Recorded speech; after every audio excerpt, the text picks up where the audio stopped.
Welcome back to. അപ്പം നമ്മളിപ്പോൾ ചിന്തിച്ചുകൊണ്ടിരിക്കുന്ന വിഷയം പാത്രത്തിനകം ശുദ്ധീകരിക്കുക, ഉള്ളിലെ ശുദ്ധീകരണം എന്നുള്ളൊരു വിഷയത്തെക്കുറിച്ചായിരുന്നു. ആ ഒരു വിഷയത്തിൽ നമ്മൾ കഴിഞ്ഞ വീഡിയോയിൽ ചിന്തിച്ചത് കർത്താവിങ്കിലേക്ക് തിരിയൽ എന്നുള്ളൊരു വിഷയമാണ്. അത് എപ്രകാരമാണ്, എങ്ങനെയാണ് എന്നുള്ളതെല്ലാം നമ്മൾ നോക്കിയായിരുന്നു. അതോട് ബന്ധപ്പെട്ട് നമ്മൾ ഇന്ന് ചിന്തിക്കുന്നത് കർത്താവിങ്കിലേക്ക് തിരിയുന്നതിൻ്റെ ഫലത്തെക്കുറിച്ചാണ്. അപ്പോൾ ബൈബിൾ പറയുന്നത് പോലെ ഒരു വ്യക്തി അല്ലെങ്കിൽ ഒരുവൻ കർത്താവിങ്കിലേക്ക് തിരിയുമ്പോൾ അവൻ മൂടുപടമില്ലാതെയാകുകയാണ്.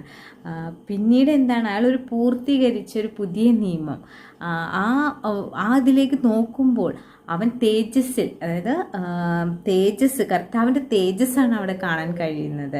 അപ്പോൾ പരിശുദ്ധാത്മാവ് അവന് കിട്ടുമ്പോൾ ക്രിസ്തുവിൻ്റെ തേജസ് ആ പ്രതിമയോട് നമ്മൾ അനുരൂപപ്പെടുകയാണ്.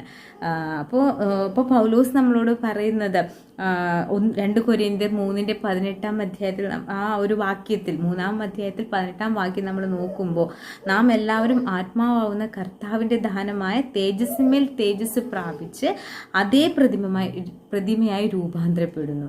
അപ്പോൾ ശരിക്കും പറഞ്ഞാൽ നമ്മൾ ആ ഒരു തേജസ്കരിക്കപ്പെട്ട ക്രിസ്തുവിൻ്റെ തേജസ് കാണുന്നത് കൊണ്ട് തന്നെ ഒരു ക്രിസ്ത്യാനി എന്ന് പറയുന്നത് എന്താണ്, ആ പ്രതിമയോട് അല്ലെങ്കിൽ ആ തേജസ്സിനോട് അനുരൂപപ്പെടുകയാണ്.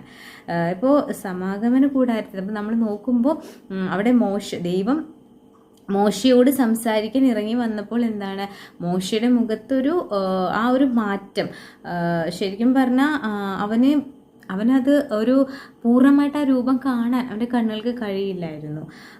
അപ്പോൾ ശരിക്കും പറഞ്ഞാൽ ആ മുഖഭാഗം, ശരിക്കും പറഞ്ഞാൽ ഒരു വ്യത്യാസം അവിടെ കാണാൻ സാധിക്കുന്നു, ആ ഒരു പ്രകാശം.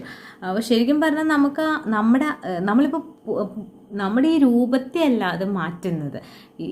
ഇന്നൊരു ക്രിസ്ത്യാനിയുടെ ഉള്ളിൽ ആത്മാവിനെയാണ് അവിടെ രൂപമാറ്റം വരുന്നത്, ഒരു പ്രകാശം ലഭിക്കുന്നത്, ജീവൻ, ഒരു പുതു ജീവനാണ് ലഭിക്കുന്നത്. ഇന്ന് നമ്മുടെ ഈ കണ്ണുകൾ കൊണ്ട് ഭൗതികമായി കാണാൻ പറ്റിയതൊന്നുമല്ല ഇവിടെ സംഭവിക്കുന്നത്, നമ്മുടെ അകത്തെ മനുഷ്യനെയാണ്. അപ്പോൾ അതൊരു ദൈവിക പ്രവൃത്തിയുടെ ഒരു ഫലമാണത്, ആ ഒരു പ്രകാശം വരുന്നത്. അപ്പോൾ കർത്താവിനെ കണ്ട് നമ്മൾ എന്ത് ചെയ്യണം, ആ ഒരു മാറ്റം നമുക്ക് ജീവനോട്, ഇപ്പം നമ്മൾ ഈ ഭൂമിയിൽ ജീവിക്കുമ്പോൾ നമുക്ക് എന്താണ് ഏറ്റവും കൂടുതൽ നമ്മളെ മാറ്റം വരുത്താൻ സഹായിക്കുന്നതാണ് ദൈവത്തിൻ്റെ വചനം എന്ന് പറയുന്നത്. അപ്പോൾ ആ വചനം ക്രിസ്തു എങ്ങനെയാണ് ഈ ഭൂമിയിൽ ജീവിച്ചത്, അത് നമുക്ക് ശരിക്കും പറഞ്ഞാൽ ആ ഒരു നിവൃത്തി. ഇപ്പോൾ ഹെബ്രായർ 6:1 നമുക്ക് നോക്കുമ്പോൾ ഒരു ന്യായപ്രമാണത്തിൻ്റെ നിവൃത്തി നമുക്ക് കാണാൻ സാധിക്കും നമുക്ക്. അപ്പോൾ ശരിക്കും പറഞ്ഞാൽ നമ്മളെന്താണ് ഇന്ന് മാനുഷികമായി നമ്മുടെ ഒരു ഭൗതികമായ പ്രവർത്തനങ്ങൾ കൊണ്ടോ അല്ലെങ്കിൽ ഒരു വ്യക്തിയുടെ അധ്വാനം കൊണ്ടോ ഇത് സംഭവിക്കുന്നതല്ല. അപ്പോൾ ശരിക്കും പറഞ്ഞാൽ എന്താണ്, ഇന്ന് കർത്താവ് നമുക്ക് വേണ്ടി മരിച്ചടക്കപ്പെട്ട് അവൻ തിരുവെഴുത്തിൽ പ്രകാരം 3 നാൾ ഉയർത്തെഴുന്നേറ്റ് എന്നേക്കുമായ ഒരു വീണ്ടെടുപ്പ് തന്നതിൻ്റെ ഫലമാണ് അവൻ്റെ ജീവിതം എങ്ങനെയായിരുന്നു എന്ന് നമ്മൾ നോക്കണം. അപ്രകാരം തന്നെ നമ്മൾ ആ മാറ്റത്തോടെ നമ്മൾ ശരിക്കും പറഞ്ഞാൽ മാനസാന്തരം, അതാണ് മനം തിരിയണം, നമ്മുടെ പ്രവൃത്തികളിൽ മാറ്റം വരണം, നമ്മുടെ ചിന്തകളിൽ മാറ്റം വരണം. നമ്മൾ എന്ന വ്യക്തി, നമ്മൾ പഴയ മനുഷ്യൻ എങ്ങനെയായിരുന്നു, പക്ഷെ നമ്മൾ ആ വചനത്തോട്, ഞാനൊരു പാപിയാണ്, സ്നാനത്താൽ എനിക്ക് പാപങ്ങളുടെ മോചനം ലഭിച്ചു എന്ന് നമ്മൾ വിശ്വസിച്ച് കഴിഞ്ഞാൽ ആ ഒരു മാനസാന്തരത്തിലേക്ക് വരുമ്പോൾ അവിടെ മുതൽ മാറുകയാണ്, മാറ്റം സംഭവിക്കുകയാണ്. പിന്നീട് അവൻ ഒരു പഴയ മനുഷ്യനെ പോലെയല്ല അവൻ ജീവിക്കുന്നത്, അവനൊരു പ്രകാശമുള്ള, മറ്റുള്ളവർക്കൊരു പ്രകാശം കൊടുക്കുന്നത്, ഇരുട്ടിൽ കിടക്കുന്നവർ ജനങ്ങൾക്ക് ഒരു വെളിച്ചമായി അവൻ അവിടെ നിന്ന് പ്രകാശിക്കാൻ തുടങ്ങുകയാണ്. അപ്പോൾ നമ്മൾ ഈ ലോകത്തിനൊരിക്കലും നമ്മൾ അനുരൂപരാകരുത് പിന്നീട്. അപ്പോൾ നമ്മൾ റോമർ 12:2 നമ്മൾ വായിക്കുകയാണെങ്കിൽ ആ ഒരു വാക്യത്തിൽ നമുക്ക് കാണാൻ സാധിക്കും, ഈ ലോകത്തിന് അനുരൂപമാകാതെ നന്മയും പ്രസാദവും പൂർണ്ണതയുള്ള ദൈവഹിതം ഇന്നതെന്ന് തിരിച്ചറിയേണ്ടതിന് മനസ്സ് പുതുക്കി രൂപാന്തരപ്പെടും. നമ്മൾ ഈ ഒരു വാക്യങ്ങൾ, നമ്മൾ ആ ഒരു പോയിന്റ്, പൗലോസൊക്കെ അവിടെ പോയിന്റായിട്ടാണ് ആ കൂടുതൽ ഊന്നി പറയുന്നുണ്ട്. അപ്പോൾ ആ ഊന്നി പറയുന്നത് എന്തുകൊണ്ടാണ്, ശരിക്കും പറഞ്ഞാൽ ഇന്ന് നമ്മൾ അതനുസരിച്ച് ജീവിക്കാൻ വേണ്ടിയാണ്. നമ്മൾ ഇന്ന് വായിക്കുമ്പോൾ, നമ്മൾ ഓരോരുത്തരും വായിക്കുമ്പോൾ നമുക്കുള്ളതാണ് ഇന്നത്. ആ ഓരോ കാര്യങ്ങൾ ഇന്ന് നമ്മളെ ഉത്സാഹിപ്പിക്കുന്നതാണ് എങ്ങനെ ജീവിക്കണം എന്നുള്ളത്. പിന്നെ അതുപോലെ തന്നെ നമ്മൾ കൊലോസ്യർ 3:9-10 വരെ വാക്യങ്ങൾ വാക്യങ്ങൾ നമ്മൾ നോക്കുമ്പോൾ അന്യോന്യം ഭോഷ്കു പറയരുത്. ഇപ്പോൾ നിങ്ങളിൽ പഴയ മനുഷ്യൻ അവൻ്റെ പ്രവൃത്തിയിലൂടെ ഉരിഞ്ഞു കളഞ്ഞ് തന്നെ സൃഷ്ടിച്ചവൻ്റെ പ്രതിമ പ്രകാരം പരിജ്ഞാനത്തിനായി പുതുക്കം പ്രാപിക്കുന്ന പുതിയ മനുഷ്യനെ ധരിച്ചിരിക്കുന്നുവല്ലോ. അപ്പോൾ ആ ഓരോ വാക്യങ്ങളെല്ലാം നമുക്ക് എന്താണ്, ഇന്ന് നമുക്ക് ജീവിക്കാൻ, നമ്മൾ എങ്ങനെയാണ് ജീവിക്കേണ്ടത്. അപ്പോൾ നമ്മൾ കർത്താവിലേക്ക് തിരിഞ്ഞു, ഇനി നമ്മൾ എന്താണ് ചെയ്യേണ്ടത്, അല്ലെങ്കിൽ നമുക്ക് മാനസാന്തരം നമ്മുടെ ജീവിതത്തിൽ വന്നു, നമ്മൾ സ്നാനപ്പെട്ട് കഴിഞ്ഞു, ആ നിമിഷം മുതൽ അത് നമ്മുടെ തുടക്കമാണ്. ഒരു ക്രിസ്തീയ ജീവിതത്തിൻ്റെ തുടക്കമാണ് സ്നാനം എന്ന് പറയുന്നത്. അവിടെ മുതൽ ഒരു പുതിയ മനുഷ്യൻ, അത് ഓരോ ദിവസവും നമ്മുടെ എന്തായിരിക്കണം, പുതുക്കം പ്രാപിച്ചു വരുന്നതായിരിക്കണം. അതുപോലെ തന്നെ നമ്മൾ ഒരു വാക്യങ്ങളും എഫേസ്യർ 4:22-24 വരെയുള്ള വാക്യങ്ങളെല്ലാം നോക്കുമ്പോൾ ശരിക്കും പറഞ്ഞാൽ ഈ വാക്യങ്ങളെല്ലാം ഒരു പുതിയ പൂർത്തിയായിട്ടൊരു ചിത്രം തരുന്ന, അല്ലെങ്കിൽ പൂർത്തീകരിച്ച പുതിയ നിയമത്തിൻ്റെ ഒരു ആത്മീയമായ മാറ്റം കൊണ്ടുവരാൻ നമ്മളെ സഹായിക്കുന്ന വാക്യങ്ങളാണ് ഇതെല്ലാം.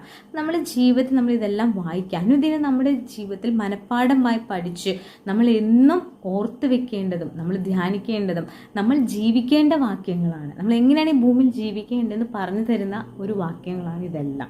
അപ്പോൾ നമ്മൾ എന്താണ്, കർത്താവിൻ്റെ തേജസ്, ഇപ്പോൾ ഈ മാറ്റം എന്ന് പറയുന്നത് കർത്താവിൻ്റെ തേജസ്, അല്ലെങ്കിൽ ആ ജീവിതം, ആ ദൈവത്തെ കണ്ടുകൊണ്ട് ആ ഒരു മാറ്റം നമ്മിലുണ്ടെങ്കിൽ മാത്രമാണ് നമുക്കും ഈ ക്രിസ്ത്യ ജീവിതം പൂർത്തീകരിക്കാൻ പറ്റുള്ളൂ. ഇപ്പോൾ ഒരു ഒറ്റ നോട്ടത്തിൽ നമ്മൾ ഇപ്പോൾ ക്രിസ്ത്യാനിയാണ്, ഇപ്പോൾ എല്ലാവരെയും പോലെ നമ്മൾ സ്നാനപ്പെട്ടു, അതൊരു സ്നാനപ്പെട്ട് കഴിഞ്ഞാൽ ഞാനൊരു സേഫ് സോണാണ് എന്ന് ഒന്നും ഒരിക്കലും ചിന്തിക്കരുത്. നമ്മൾ അവിടെ മുതൽ പ്രവർത്തനം നമുക്ക് തുടങ്ങുകയാണ്. ആ പ്രവൃത്തി നമുക്ക് എന്താണ്, നമ്മുടെ മരണം വരെ നമ്മൾ ഫലം കായ്ക്കുന്നവരായിരിക്കണം. ആത്മാക്കളെ, നമ്മുടെ ഏറ്റവും വലിയ ഒരു ഉത്തരവാദിത്തം എന്ന് പറഞ്ഞാൽ ആത്മാക്കളെ നേടുക എന്നുള്ളതാണ്. അപ്പോൾ ഏതൊരു വ്യക്തി, ഇപ്പോൾ നമ്മൾ സ്നേഹിക്കുന്നവർ, നമുക്ക് ചുറ്റുമുള്ളവർ, അപ്പോൾ അവരും നമ്മോടൊപ്പം എന്തായിരിക്കണം, അവരുടെ ആത്മാവിന് നമ്മൾ പ്രാധാന്യം കൊടുക്കണം.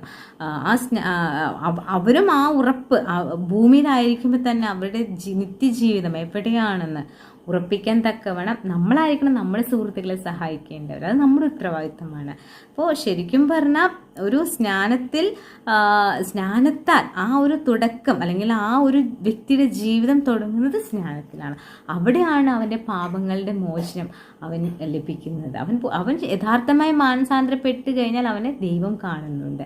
അപ്പോൾ ശരിക്കും പറഞ്ഞാൽ ആ ഒരു മാനസാന്തരം എന്ന് പറഞ്ഞാൽ നമ്മളൊരു തിരഞ്ഞെടുപ്പിൻ്റെ ഒരു ആദ്യഘട്ടമാണ് നമ്മുടെ ജീവിതത്തിൽ.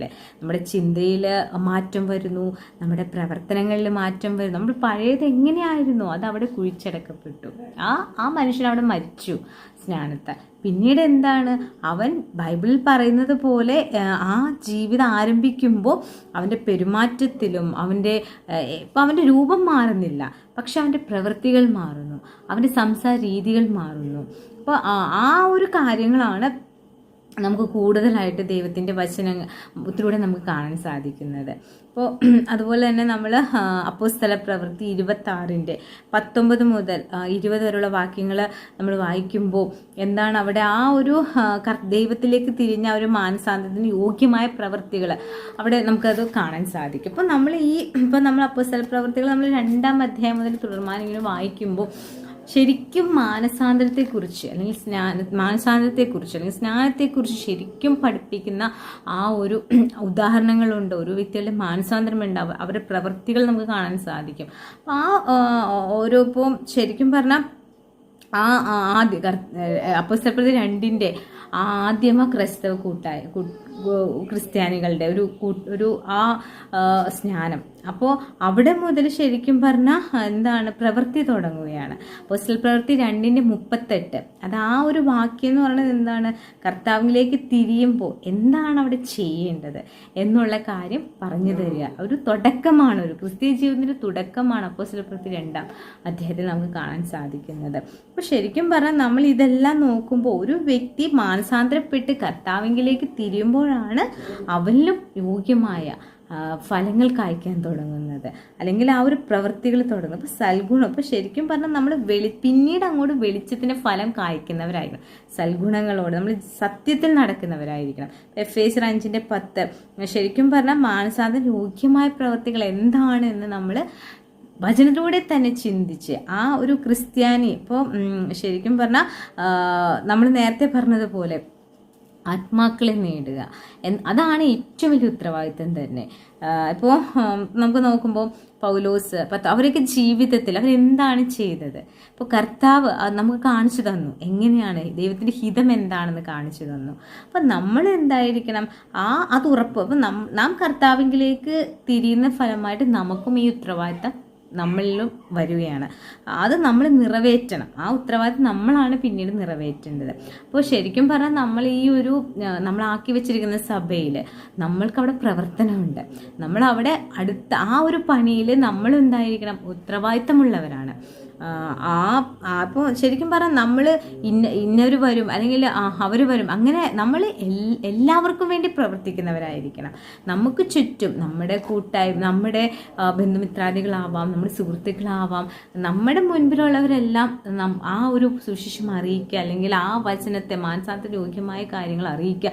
അവരുടെ ആത്മാവിൽ അല്ലെങ്കിൽ അവരുടെ ആ ഉള്ളിൽ ഉള്ള ആ ഒരു ആത്മാവിനെ അല്ലെങ്കിൽ അത് നിത്യജീവനിലേക്ക്, അല്ലെങ്കിൽ നിത്യമരണവുമുണ്ട് നിത്യജീവിതവുമുണ്ട്. അപ്പോൾ ഏതിലേക്കാണ് ഒരു വ്യക്തി പോവുക? ഇപ്പം ഈ ഭൂമിയിൽ മാത്രമേ അവർക്ക് അവസരമുള്ളൂ. അപ്പോൾ അവരോട് സത്യം പറയുവാനും അവർക്കും അതുപോലെ തന്നെ മാനസാന്തരപ്പെട്ട് തിരിഞ്ഞു വരുവാൻ തക്കവണ്ണം അവരെ സഹായിക്കാൻ ഉത്തരവാദിത്തം നമ്മിലാണ്. നമ്മൾ പറയാം പ്രവൃത്തികൾ അത് ഓരോരുത്തരുടെ തിരഞ്ഞെടുപ്പിൻ്റെ ഫലമാണ്. പക്ഷേ നമുക്ക് എന്താണ്? നമ്മൾ കർത്താവിലേക്ക് തിരിയുക എന്ന് പറയുമ്പോൾ, അല്ലെങ്കിൽ അതിൻ്റെ ഒരു ഫലമായി നമ്മൾ പ്രവൃത്തികൾ തുടങ്ങുകയാണ്. നമ്മുടെ ജീവിതത്തിൽ ഉത്തരവാദിത്വം തുടങ്ങുകയാണ്. അതാണ് നമ്മൾ പ്രാധാന്യമായിട്ട് ഈ ഒരു വിഷയത്തിൽ ചിന്തിക്കുന്നത്. ഞാൻ അങ്ങനെ ചെയ്യുന്നൊരു വ്യക്തിയാണോ?